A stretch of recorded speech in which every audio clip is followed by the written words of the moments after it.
ಯಾವಾಗಲೂ ಈ news paper ನಾನು ಇವತ್ತಿಗೂ ನ್ಯೂಸ್ ಪೇಪರ್ ಓದೋಳೇನೆ. ಬೇರೆ ಏನೇನಾದ್ರೂ every day newspaper is at home.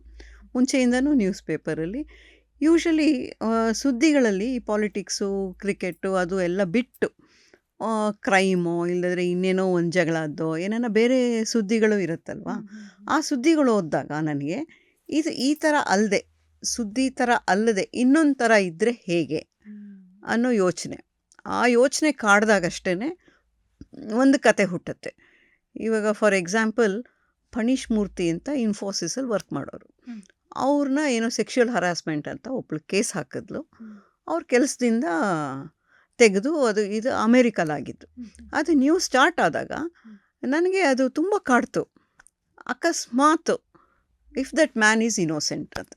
Finally ನನಗೆ ಮರ್ತೋಗಿದೆ ನಿಜವಾಗ್ಲೂ ಆ ಕೇಸ್ ಏನಾಯಿತು ಅನ್ನೋದು ಗೊತ್ತಿಲ್ಲ. ಯಾಕೆಂದರೆ ಇಟ್ ಟೇಕ್ಸ್ ಟೈಮ್ ತಾನೆ ಯಾವುದನ್ನ ಕೇಸ್ ಡಿಸೈಡ್ ಆಗೋಕ್ಕೆ. ನನ್ನ ಕತೆಗೆ ಏನಾಯಿತು ಅಂದರೆ ಸತ್ಯದರ್ಶನ ಅಂತ ಹೆಸರಿಟ್ಟಿದ್ದ ಕತೆ, ಅದು ಸಣ್ಣ ಕತೆ. ಅದರೊಳಗೆ ಏನಂದರೆ what if he is innocent and if the women is playing ಅಂತ. ಅವಳು ಸುಳ್ಳೆ ಕಂಪ್ಲೇಂಟ್ ಸೆಕ್ಯುವಲ್ ಹರಾಸ್ಮೆಂಟ್ ಕೊಟ್ಟಿದ್ರೆ ಅಂತ ಆ ಥರ ತೊಗೊಂಡಾಗ ಅಂದರೆ ಯಾವಾಗಲೂ ಒಂದು ಓದಿದಾಗ ಆದರೆ ಇನ್ನೊಂದು ಮುಖ ಏನಿರಬಹುದು ಅನ್ನೋ ಇದು ಕಾಡಿದ್ರೆ ಆವಾಗ ಕತೆ ಹುಟ್ಟಿದೆ.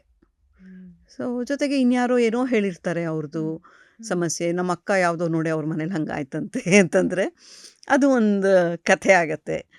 ನನ್ನ ಹಸ್ಬೆಂಡ್ ಆ್ಯಕ್ಚುಲಿ ಹಾಸ್ಯ ಮಾಡ್ತಾರೆ, ಯಾರು ಜಾಸ್ತಿ ಮಾತಾಡಬೇಡಿ ಗೀತಾ ಜೊತೆ, ಯಾವ ಕತೆ ಆಗಿ ಬಂದುಬಿಡ್ತೀರೋ ನೀವು ಗೊತ್ತಿಲ್ಲ ಅಂತ. ಸೊ ಗೊತ್ತಿಲ್ಲ, ನನ್ನನ್ನು ಕಾಡಬೇಕಷ್ಟೇ ಆ ವಿಷಯ. ನನ್ನನ್ನು it might be as simple as ಒಂದು ಪಾರ್ಕಲ್ಲಿ ವಾಕಿಂಗ್ ಹೋಗ್ತಾ ಇದ್ದರೆ ಯಾವುದೋ ಒಂದು ಕೆಲಸದ ಹುಡುಗಿನ ಮಗುನ ಕರ್ಕೊಂಡು ಪ್ರ್ಯಾಮಲ್ಲಿ ಒಂದು ಹುಡುಗಿ ಆ ಮಗುನ ನೂಕೊಂಡು ಹೋಗ್ತಾ ಇದ್ದರೆ ಆ ಹುಡುಗಿ ನನಗೆ ಮುಖ್ಯ ಆಗ್ತಾಳೆ.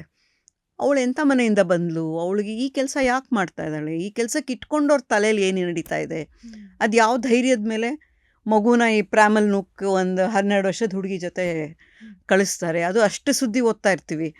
16-18 ವರ್ಷದ ಒಳಗಿನ ಮಕ್ಕಳನ್ನ ಎಂಪ್ಲಾಯ್ ಮಾಡಬಾರ್ದು, ಕೆಲಸಕ್ಕೆ ಇಟ್ಕೋಬಾರ್ದು, ಕ್ರೈಮ್ ಅದು ಅಂತ ಗೊತ್ತಿದ್ದೂ ಯಾರು ಇಟ್ಕೊಂಡಿದ್ದಾರೆ ಇದು ಅಂತ ಕಾಡ್ದಾಗ ಅಲ್ಲೊಂದು ಕತೆ ಬರುತ್ತೆ. ವಾಕಿಂಗ್ ಮಾಡ್ತೀನಿ ಅಂತ ಬಂದು ಒಂದು 8 ಹೆಂಗಸರು ಪಾರ್ಕಲ್ಲಿ ವಾಕಿಂಗೇ ಮಾಡಲ್ಲ, ಕೂತು ಮಾತಾಡ್ತಾ ಇರ್ತಾರೆ. ನಾನು ರೇಗಿಸ್ತೀನಿ ಅವ್ರನ್ನ. ಬರೀ ವಾಕಿಂಗ್ ಮಾಡಿಬಿಟ್ಟು ಆಮೇಲೆ ಟಾಕಿಂಗ್ ಅಂತ ಅವ್ರನ್ನ ಕೇಳಿಬಿಟ್ಟು ರೇಗಿಸ್ಕೊಂಡು ನಾನು ವಾಕ್ ಮಾಡ್ಕೋತೀನಿ. ಬಟ್ ಆ ಟಾಕಿಂಗಲ್ಲಿ ಎಷ್ಟು ಕತೆಗಳು ಹುಟ್ಟುತ್ತಾ ಇರುತ್ತೆ. ಯಾಕೆಂದರೆ every one wants more than walking, actually people wants talking.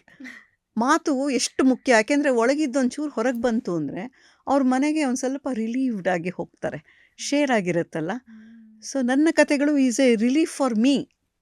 ನನಗೆ ಏನನ್ನ ಕಾಡಿದ್ದು ಇದಾಗಿದ್ದು ಕತೆಯಾಗಿ ಹೊರಗೆ ಬಂದ ಮೇಲೆ ನನಗೊಂದು ಸಮಾಧಾನ.